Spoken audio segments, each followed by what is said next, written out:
또 다른 보혜사라고 하는 제목을 가지고 하나님의 말씀을 전해드리고자 합니다. 우리는 계속해서 좋은 나무 시리즈를 주님의 날 우리는 보고 있습니다. 그래서 늘 하는 말 가운데 하나가 좋은 나무가 되어 좋은 열매를 맺읍시다 라고 이렇게 우리가 선포하고 또 이야기를 합니다. 우리 여선에게 인사합니다. 좋은 나무가 되어 좋은 열매를 맺읍시다. 시작. 좋은 나무가 되어 좋은 열매를 맺읍시다. 아멘. 사실 우리는 모두가 다 좋은 나무들입니다. 왜 우리가 좋은 나무들이냐라고 말했을 때에 요한복음 15장을 보게 되면 예수님께서 이런 말씀을 하십니다.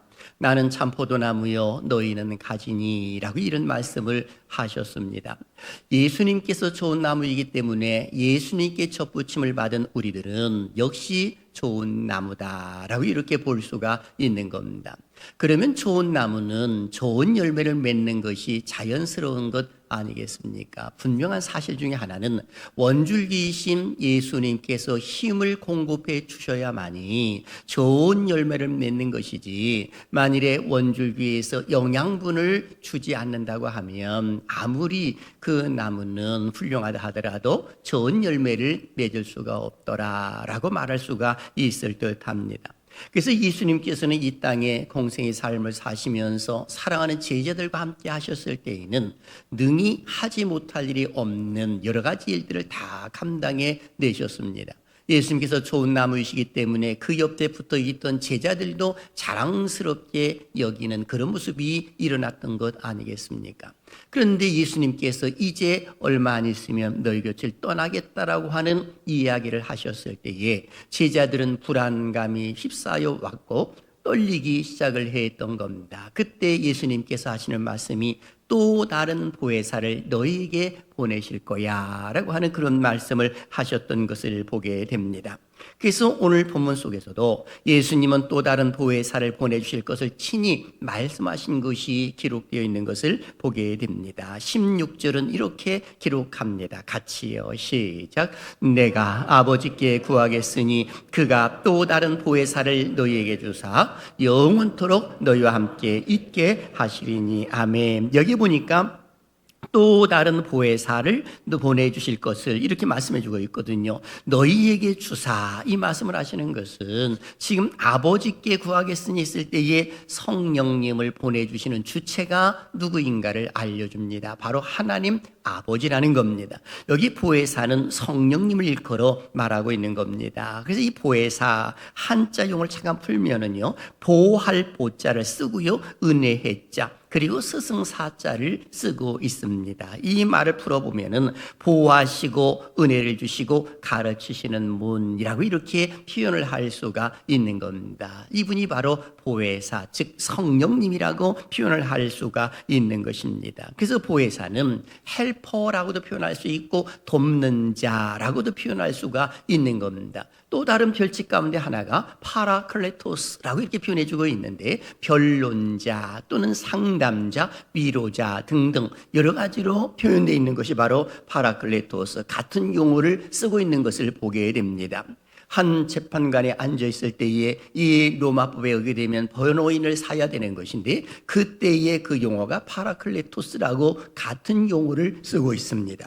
그런 거로 예수님께서는 이 보혜사를 보내주시겠다라고 말씀해주고 있는 겁니다. 그렇다면 또 다른 보혜사라고 말씀하셨을 때에 그 보혜사는 누구인가? 바로 예수 그리스도가 보혜사이십니다. 그런데 예수님께서는 또 다른 보혜사를 보내신다고 하는 그 말씀은 이 땅에 계시지 아니하실 것임을 분명히 알려주시는 그런 모습들이 일어나더라라고 하는 겁니다. 그래서 예수님은 공생의 삶을 사시고 그리고 십자가의 구속의 완성을 다 이루시고 난 이후에 장사 지낸 지 사흘 만에 살아나시고 승천하셨는데, 그것으로 끝나지 아니하고 우리 주님은 하늘 우편 보좌에 앉아 계시면서 보혜사를 또 보내주시고 우리를 위하여서 친히 중보 기도를 하고 계시더라라고 말할 수가 있는 겁니다. 그래서 요한일서 2장 1절에 이렇게 표현해주고 있거든요. 만일 누가 죄를 범하여도 아버지 앞에서 우리에게 대언자가 있으니 그 대언자가 곧 예수 그리스도이십니다.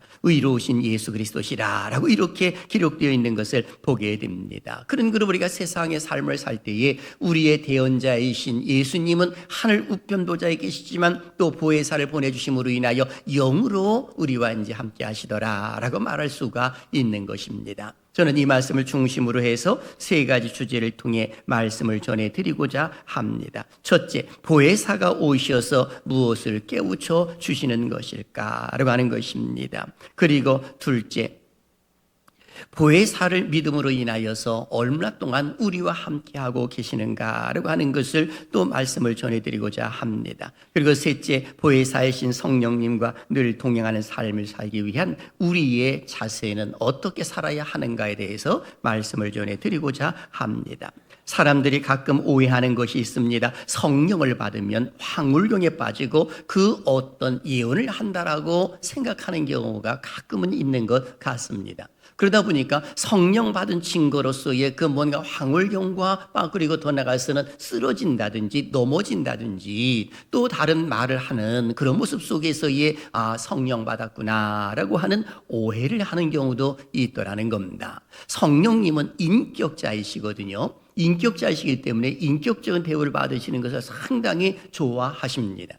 그럼에도 불구하고 오늘날 신접한 자들이 자기가 섬기는 신을 불렀을 때에 그 신이 자기에게 다가왔을 때에 그때에 그 사람은 나는 사라지고 무아지경 속에 빠지고 그리고 지나간 과거에 대해서 이야기를 해서 사람들을 놀라키는 그런 모습들이 있는 것처럼 성령 받으면 이런 모습이 일어날 것이다 라고 하는 잘못된 이야기를 하시는 분들도 실제로 있는 것을 보게 됩니다. 성령님은 그런 분이 아니시거든요. 그래서 성령님이 대체 누구시냐라고 말했을 때에 이런 잡신과는 비교할 수도 없는 천지를 창조하시고 다스리시고 통치하시는 하나님과 동등하신 분, 그분이 바로 우리들과 함께 하시더라라고 하는 겁니다. 성령님이 누구십니까? 예수님이 십자가에 못 박히시고 무덤에 장사되었을 때 그를 죽음에서 일으켜 주신 분. 그래서 실제로 예수님이 공생의 삶을 사실 때에도 시험 나는 순간 속에서도 성령이 조그마한 가운데에 마귀의 시험을 받으시고 그리고 하나님의 말씀으로 물리치셨고 그리고 성령 조그마한 가운데에 귀신을 쫓아내고 사역 속에서도 힘 있는 삶을 사시는 그런 모습들이 일어났던 것을 보게 됩니다.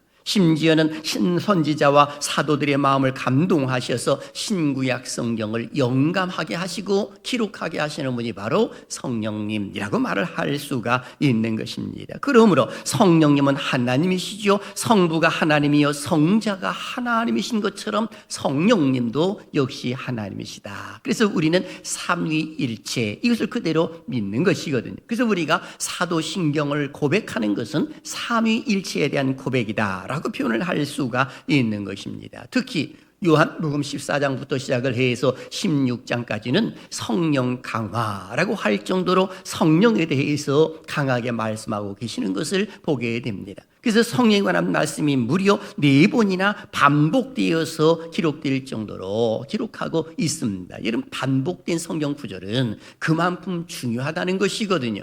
그러니 예수님께서 이 보혜사를 보내신다라고 말했을 때에 사랑하는 제자들과 함께 할 것임을 분명히 말씀해 주고 있는 겁니다. 좀 더 쉽게 말씀드리게 되면 이제 내가 구속의 완성을 다 이루고 장사진 이제 사흘 만에 그리고 이제 살아날 것이지만 이 땅에 그대로 있지 아니하고 승귀하시게 되면 반드시 또 다른 보혜사를 너에게 보내줄 거야 라는 이런 말씀을 하신 겁니다. 예수님이 십자가에 달려 죽는다고 하니까 제자들이 얼마나 불안했겠습니까? 그 이전까지는 주님이 함께 하시고 동행함으로 인하여서 더러운 귀신들이 물려갔고 죽은 자를 살리는 하나님의 역사가 일어났고 많은 물고기를 잡는 그런 모습의 기적도 일어났던 것을 체험했던 제자들인데 그 주님이 이제 떠나시겠다고 하니 그 마음의 답답함과 불안함이라고 하는 것은 이루 말할 수가 없었습니다. 그때 우리 주님께서는 걱정하지 말어, 내가 또 다른 보혜사를 너희에게 보내줄 거야. 그리고 영원히 너희와 함께 할 거야 라는 그런 말씀을 하신 것입니다.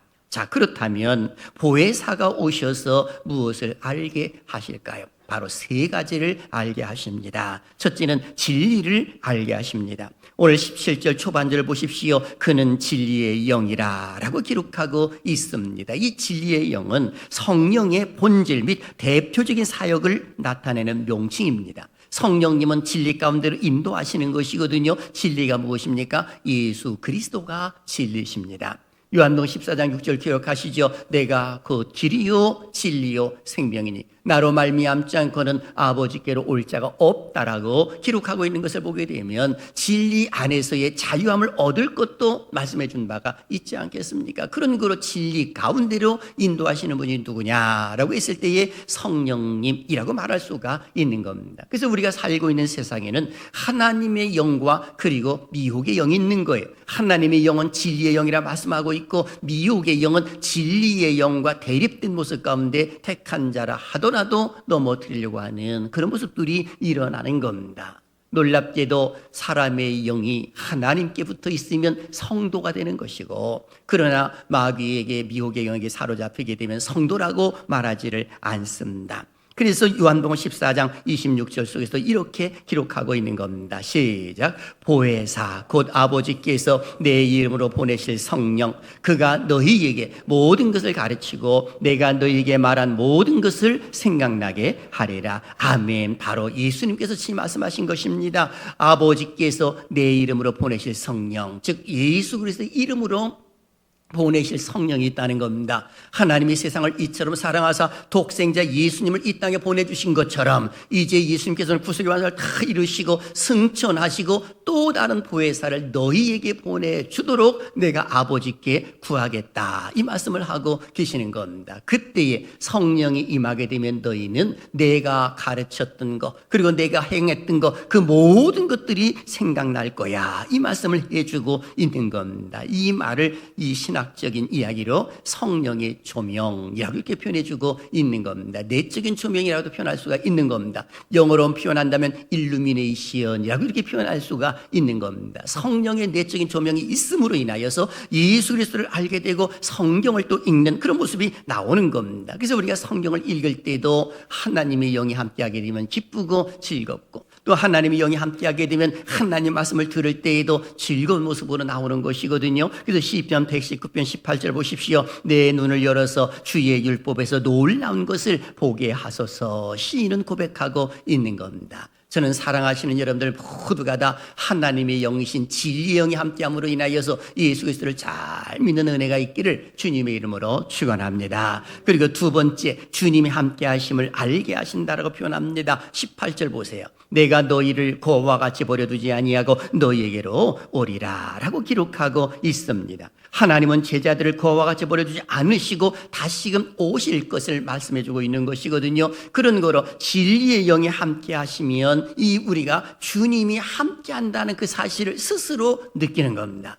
그래서 우리는 하나님을 부를 때에도 로마서 8장 15절에 기록되어 있는 것처럼 우리가 다시는 두려워하는 종의 영을 받지 아니하고 양자의 영을 받았으므로 우리가 아빠 아버지라 부르느니라 라고 이렇게 표현해 주고 있습니다. 하나님을 아빠 아버지라고 부른다라고 기록하고 있는 겁니다. 심지어는 성령 하나님이 나와 함께하는 것을 알게 되면 그 성령님은 어디로 우리를 인도하시느냐? 예배의 자리로 인도하시고 그리고 기도의 자리로 인도하시는 겁니다. 왜요? 기도하도록 이끌어 주시는 것이거든요. 성령 받은 사람은 그런 거예요. 그런데 성령을 받지 아니한 사람들은 어떤 힘겨움과 환경이 자기에게 닥쳐오게 되면 그 순간 하나님의 영이 아닌 미혹의 영이 다 그 사람을 끄집어내므로 인하여서 잘못된 판단을 하고 잘못된 길로 가도록 만드는 겁니다. 그래서 로마서 8장 26절에 이렇게 기록하고 있는 것이죠. 시작. 이와 같이 성령도 우리의 연약함을 도우시나니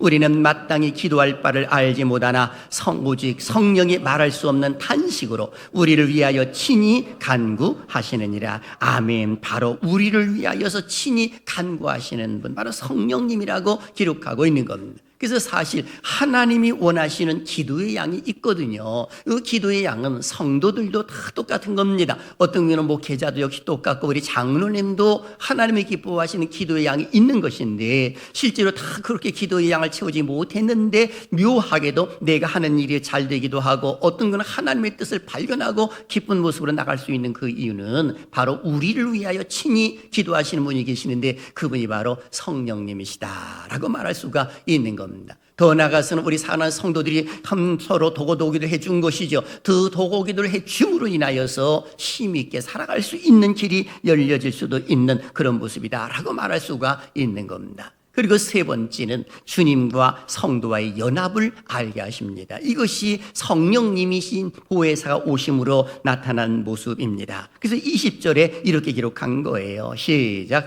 그날에는 내가 아버지 안에 너희가 내 안에 내가 너희 안에 있는 것을 너희가 알리라. 아멘. 이 말씀은 성부와 성장 안의 본질적 일치뿐 아니라 그리스도와 성도들 사이를 일컬어 말해주고 있는데 연합입니다. 그 연합도 신비적인 연합이다 이렇게 말할 수가 있는 겁니다. 그래서 너희가 내 안에 내가 너희 안에 있는 것을 너희가 알리라 라고 이렇게 말씀을 하고 계시는 그런 모습이 있는 것입니다. 그래서 주님과 이 성도와의 연합을 알게 되는 겁니다. 중요한 것은 앞부분에 나와 있는 그날입니다. 그래서 이 그날의 의미를 잘못 오해하는 사람들도 있습니다. 재림 때 이야기하는 거겠지라고 말입니다. 아닙니다. 현재성도 기록이 되어 있는 것이고 미래성도 함께 함축되어 있는 겁니다. 그날이라고 말했을 때에 예수님께서 공생의 삶을 시작할 때에 하나님의 나라는 여기 있다 저기 있다 하지 말시니 벌써 너희 마음에 임하였느니라 이 말씀을 하셨고 그리고 오순절 성령 강림 사건 때에 놀랍게도 우리 주님과 연합된 그 모습 가운데 하나님이 나와 함께 하시는구나 라는 그 사실을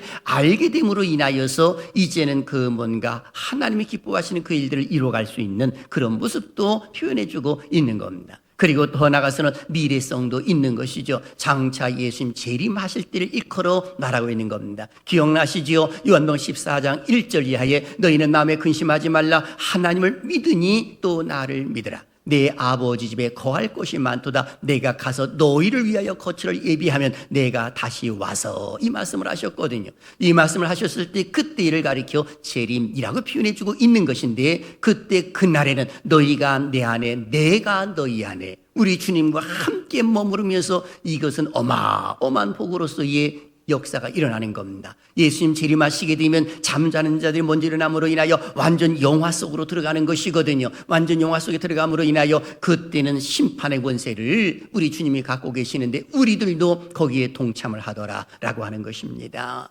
그러니 이와 같은 복은요 아무에게나 주는 복이 아닌 것이거든요. 그런 거로 사도 바울은 고린도 교회 교인들을 향하여서 세상 일로 서로 다투는 그런 모습 가운데 잘못된 모습이다라고 이야기하면서 이런 말까지 했거든요. 고린도서 6장 3절을 보십시오. 우리가 천사를 판단할 것을 너희가 알지 못하느냐 그러하거든 하물며 세상 일이랴 라고 기록하고 있습니다. 무슨 말입니까? 우리는 이제 장차 주님과 함께함으로 인하여 천사들을 판단할 권세를 우리가 가지고 있다는 겁니다. 물론 우리가 세상에 살 때는 육신적인 한계 때문에 천사보다 못합니다. 천사보다 귀신보다도 못한 것이죠. 타락한 귀신보다도 못한 것이 우리의 모습일 수 있는 겁니다. 그래서 지금 천사는 우리가 기도하게 되면 하나님께서 너무나도 기도가 소중하기 때문에 금쟁반에 담아가지고 하늘 보좌로 올리는 그런 모습이 천사가 하고 있는 일이지만은 그러나 주님 재림하시게 되면 우리가 다 주님과 함께 함으로 인하여서 그 심판 자리에 딱 앉을 것이라고 하는 그 사실을 사도 바울은 강조하는 그런 모습이 일어났더라라고 하는 겁니다.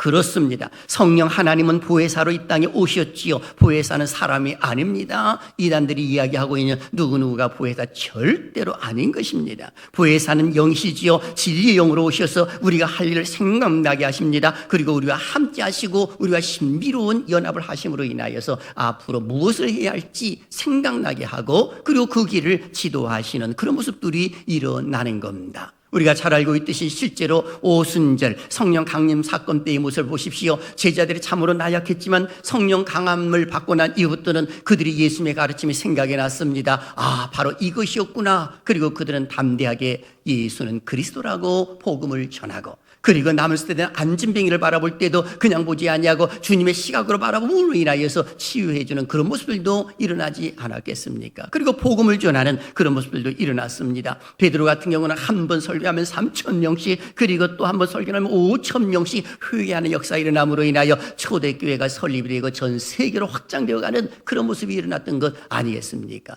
이와 같은 일들은 사람이 하는 것이 아니라 성령의 강한 역사심이라고 말을 할 수가 있는 것입니다. 자, 그렇다면 우리는 두 번째 질문을 해봅니다. 성령님께서 오셔서 어디에 머물러 계실까? 그리고 얼마나 오랫동안 계시는가라고 하는 것입니다. 성령께서 머물러 계시는 곳은 우리의 몸입니다. 그래서 고린도전서 3장 16절, 너희는 너희가 하나님의 성전인 것과 하나님의 성령이 너희 안에 계시는 것을 알지 못하느냐라고 기록하고 있습니다. 우리의 몸이 성전이라는 것입니다. 성전은 거룩하신 하나님이 함께 하시기 때문에 우리는 성전이라고 이렇게 말하고 있는 겁니다. 심지어는 고린도전서 6장 19절과 20절 시작, 너희 몸은 너희가 하나님께로부터 받은 바 너희 가운데 계신 성령의 전인 줄을 알지 못하느냐? 너희는 너희 자신의 것이 아니라 값으로 산 것이 되었으니 그런즉 너희 몸으로 하나님께 영광을 돌리라. 아멘. 이 말씀의 의미를 보게 되면 예수님께서는 우리를 향하여서 친히 말씀하신 겁니다. 너희 몸은 성전이다. 바로 성전이라는 겁니다. 내 몸이 성전이기 때문에 우리는 하나님이 기뻐하시는 것들을 자꾸 이루어가려고 노력하는 거예요. 그러다 보니까는 진리의 말씀 가운데 귀를 쫑긋 세우면서 아멘 하기도 하는 것이고, 어떤 거는 찬송가를 부르면서 눈물도 흘리기도 하고, 그리고 어떤 어려움 속에 탁 닥쳤을 때에 주여 살려주시옵소서라고 이렇게 외치기도 하는 겁니다. 어쩌다가 넘어질 때를 한번 보십시오. 저도 목욕탕에서 한번 넘어진 적이 있었는데 저도 모르는 사이에 주여 하면서 큰 소리를 치게 되더라고요. 신기합니다. 주여, 사람들이 우르르 이렇게 쳐다보았습니다마는 여러분 보십시오. 우리는 넘어져도 주여. 예전에 예수 믿기 전에 어떻습니까? 엄마 아니면 어머나 이런 말을 했잖아요. 그런데 이상하게도 어떤 문제가 딱 생기면 그때부터 나도 모르는 사이에 주여라는 말이 나옵니다. 탄식 소리 할 때도 주여가 나오거든요. 그 이유가 뭐예요? 내 몸이 성전이기 때문에 그러하더라라고 하는 겁니다. 무엇보다도 예수님은 두세 사람이 모인 곳에 내가 그들 중에 함께 하시겠다고 말씀하심으로 인하여 성전과 성전이 모여짐으로 인하여 그 교회가 되는 그런 모습들이 일어나는 것 아니겠습니까? 너무너무나도 소중한 겁니다. 그런 거로 이 건물도 상당히 소중한 거예요. 성전은 우리의 몸이지만 하나님께서 두세 사람 모인 곳에 함께 하심으로 인하여 교회가 되는 그런 모습 가운데 있을 때에 이제는 성도들이 다 사라져버리면 건물은 더 이상 교회가 아닌 것입니다.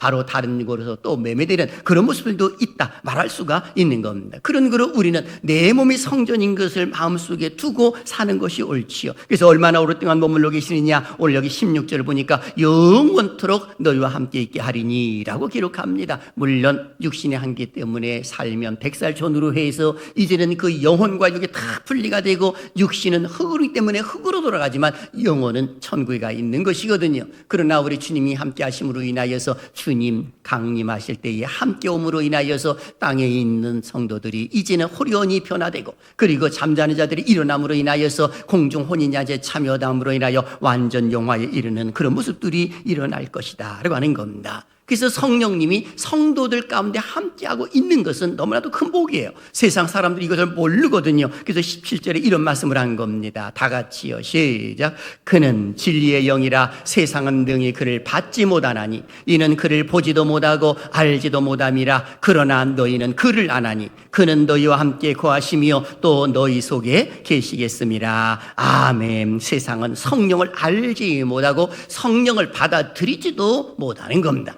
그런데 하나님의 택한 백성들은 아멘 하면서 예수를 영접하게 되고, 그리고 성령님이 내재해 계신다는 그 사실을 아는 그런 모습들이 일어나는 겁니다. 그렇습니다. 사랑하시는 여러분, 예수님은 말씀하신 대로 성령 하나님을 보내주셨지요. 그리고 사랑하는 제자들과 함께 할 것이라는 그 사실을 알려주셨고, 그들이 할 일이 무엇인가를 생각나도록 만드시는 그런 모습들이 일어났던 것입니다. 예수님의 가르치심을 생각이 나고 예수님이 행하셨던 3대 사역이 생각이 나기 시작을 했던 것입니다. 그래서 사도행전 1장 8절에 유명한 말씀 있잖아요. 오직 성령이 너희에게 임하시면 너희가 권능을 받고 예루살렘과 온 유대와 사마리아와 땅끝까지 이르러 내 증인이 되리라 하시니라 라고 성경은 기록하고 있습니다. 어디 그것뿐입니까? 마가복음 16장 15절에 또 이르시되 너희는 온 천하에 다니며 만민에게 복음을 전파라 라고 하시면서 말씀하신 것을 보게 됩니다. 그런 거로 사랑하시는 여러분, 우리는 성령님이 함께 하시기 때문에 나약한 자들이 아니에요.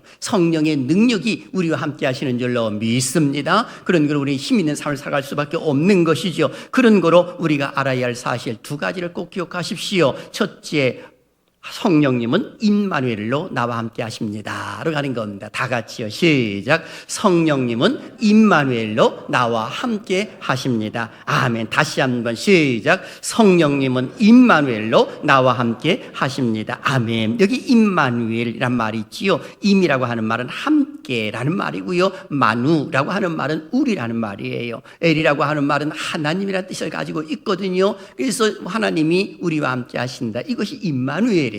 그런데 예수님의 또 다른 별칭이 무엇인지 아시죠? 임마누엘이거든요. 그래서 마태복음 1장 13절 시작. 보라 처녀가 잉태하여 아들을 낳을 것이요 그의 이름은 임마누엘이라 하리라 하셨으니 이를 번역한즉 하나님이 우리와 함께 계시다 함이라. 아멘. 그렇습니다. 예수님은 세상 끝날까지 우리와 함께 하신다라고 말씀해 주고 있는 것입니다. 그러니 이것처럼 더 감사한 일이 어디 있을까라는 것입니다. 물론 살다 보게 되면 힘들고 어려운 일이 닥칠 수 있지요. 숨쉬는 순간순간마다 아픔과 고난이 올 수도 있는 겁니다. 내 몸을 찌르는 듯한 아픔도 올 수가 있는 것이지요. 그럴 때일수록 우리는 더욱더 하나님 앞에 다 엎드리면서 하나님이 나와 함께 하신다라고 하는 믿음의 확신을 갖는 것이 무엇보다 중요합니다. 하나님께서 도와주실 줄로 믿습니다. 우리는 약하지만 성령님은 강하신 분이거든요. 그러니까 우리는 확신해야 되는 겁니다. 초대교회 120문도에게 성령의 기름 부으실 주셨던 하나님은 오늘도 힘없고 나약한 자들을 외면치 아니하시고 그들에게 힘을 주셔서 하나님이 행하셨던 그 일들을 하도록 만드신다는 사실을 우리는 잊어서는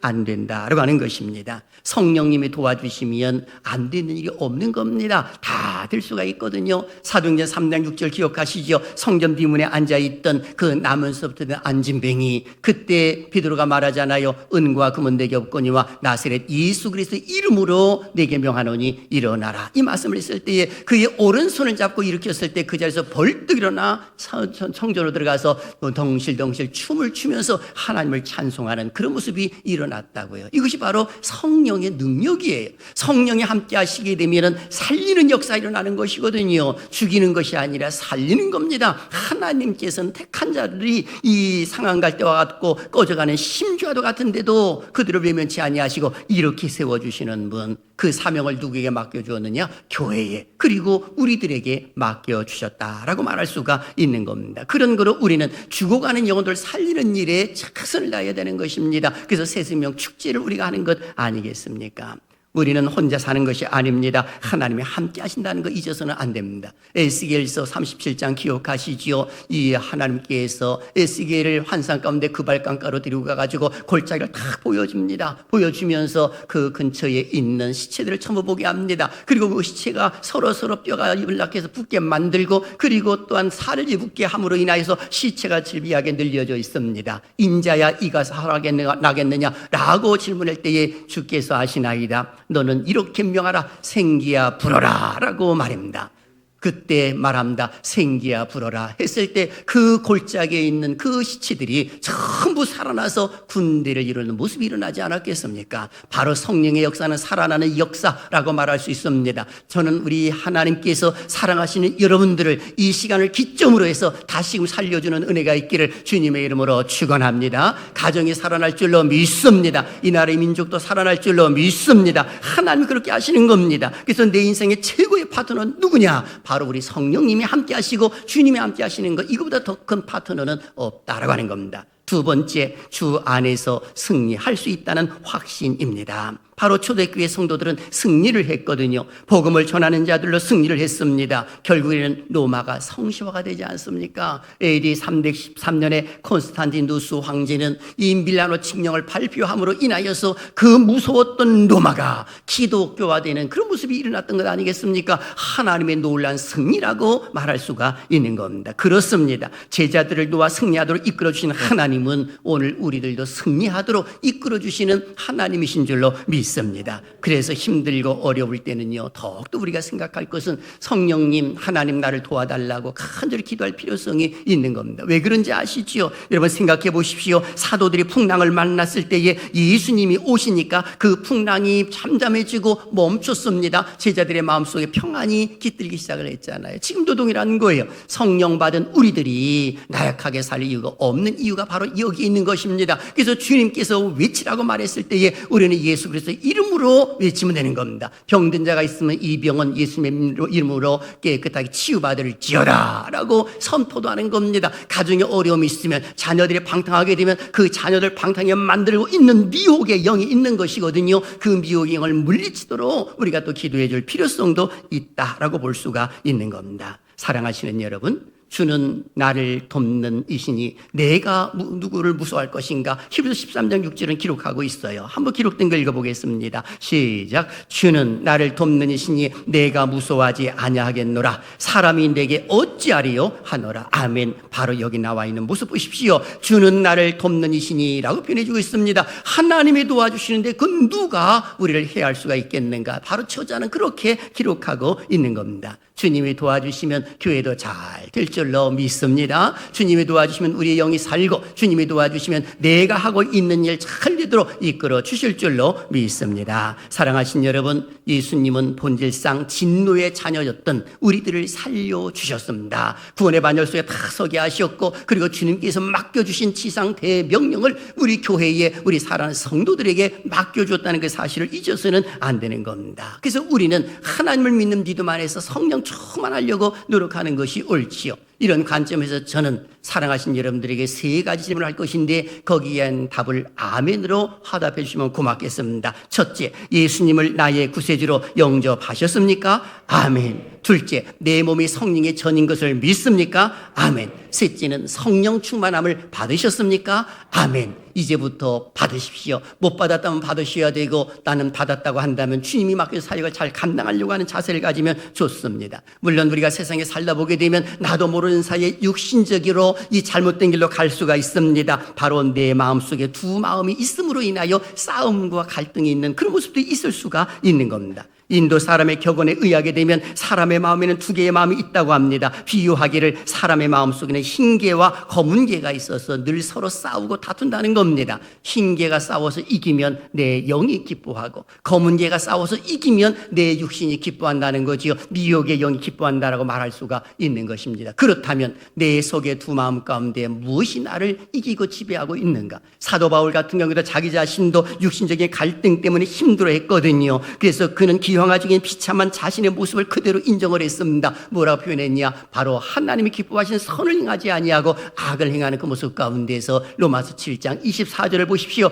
오라, 나는 곤고한 사람이로다. 이 사망의 몸에서 누가 나를 건져내랴. 사도 바울도 솔직하게 고백을 했습니다. 그런데 그 순간에 한 분을 만나게 되는데 생각이 떠오릅니다. 바로 예수 그리스도입니다. 로마서 8장 1절 2절에 기억하지요. 그리스도 안에 있는 자에게는 결코 정죄함이 없나니 이는 그리스도 예수 안에 있는 생명의 성령의 법이 죄와 사망의 법에서 너를 해방하였습니다. 즉 우리를 해방하였다는 겁니다. 예수 그리스도 안에 정죄함이 없는 줄로 믿습니다. 그래서 예수님의 승리가 우리의 승리가 되는 것이고, 이 한 주간도 삶을 살아갈 때에도 예수 그리스도 이름을 앞세우고 성령님께서 일하시도록 우리는 그 문을 열어주는 것이 옳습니다. 치유 사역도 그때 일어나는 것이거든요. 하나님의 놀라운 은혜를 가슴에 담고 이 한 주간도 승리하시기를 주님의 이름으로 축원합니다.